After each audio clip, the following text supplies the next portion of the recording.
The Lord is my shepherd in every way that I yield and surrender to his leadership. We're going to be back in this series, continuing along this path of the Lord, my shepherd. Welcome back to Love Notes. So grateful to be here with you guys, to be a very small piece of your Jesus story and journey.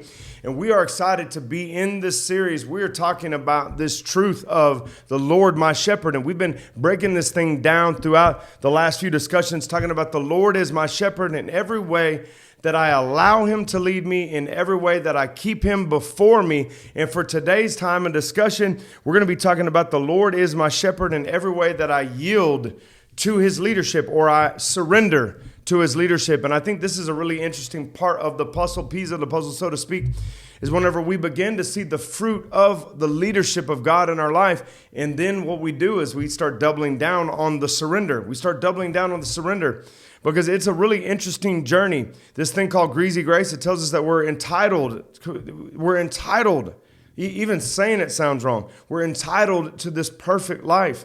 And while we are entitled to a perfect life by the Spirit, there's this thing called wind and waves and or variables that we all deal with. We all deal with variables.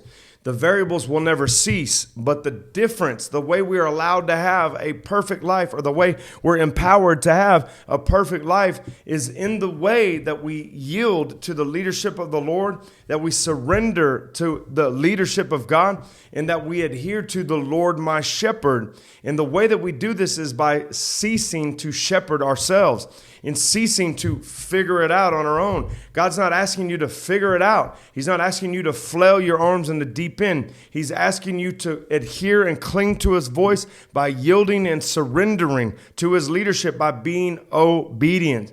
And Jesus said this in the New Testament, in the Gospels, in fact, and he said, if you love me, obey my commandments. This is a really great unlocking for us, beloved. I want you to hear what I just said here. Jesus is telling you today that if you do love him, you're going to obey. You're going to be able to yield and surrender. But what's the catch there? The catch is whenever we come from a world of performance-based identity, oftentimes what we do is we go right back to self-salvation. I've been trying to save myself my whole life. I've been trying to figure it out. I've been trying to get better, or I've been trying to clean up my act. How's that going for you? And because of it, I finally hit these walls enough that I yield and surrender to salvation. Now I'm Christian, I'm saved, and I'm walking this thing out. Put that in the chat, I'm walking it out. And what I'm doing is now I'm going right back to performance-based identity, and I'm trying to save myself and clean myself up again. Now, while God will allow you to see shifts in your basic responses to life's variables and your basic motives and agendas in the way you walk, the way you talk, he will allow these things to change. But his desire is not merely for the things to change. His desire is for you to seize the brand new heart that he died to give you. He's not giving you an opportunity to modify yourself. He is giving you a new self. And in this, you have been given the good news of the gospel. He's not asking us to repair what was broken. He's asking us to learn how to walk in the newness of life. And the way we do this, my friend, is by yielding and surrendering to his leadership.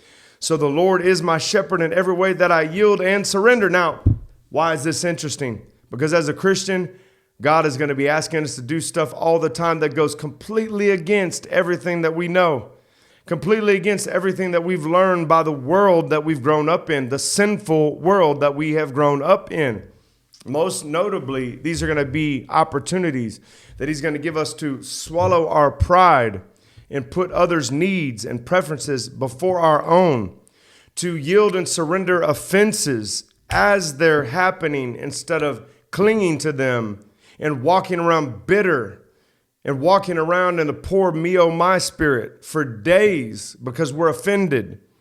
If you're on the market for offense, you'll always be able to find offense. But as Christians, we yield and surrender to the leadership of God by refusing to carry offense, by refusing to unforgive, by refusing to hold grudges and bitterness. Now, what I am not saying is that those people that have hurt you are being given access to your heart by the scripture and word of God. That's not what I'm saying. But what I am saying is that the scripture is going to ask us not to allow unforgiveness, bitterness, resentment, and offense to have access to our heart. So through forgiveness, we forgive the action by having compassion and mercy on the offender. But that doesn't mean that we have to give them access back to our heart. Forgiveness is commanded, but access is earned.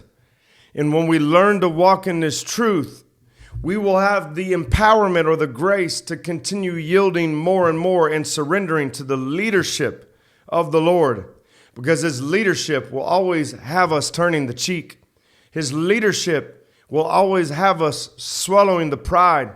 And these things go against everything we've learned our whole life.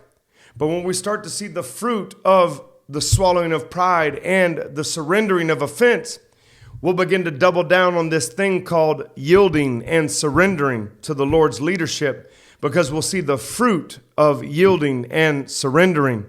Until this time next week, we're going to be speaking in a 32nd Psalm about this really beautiful thing that God does in the way that He leads us. And until then, y'all stay blessed.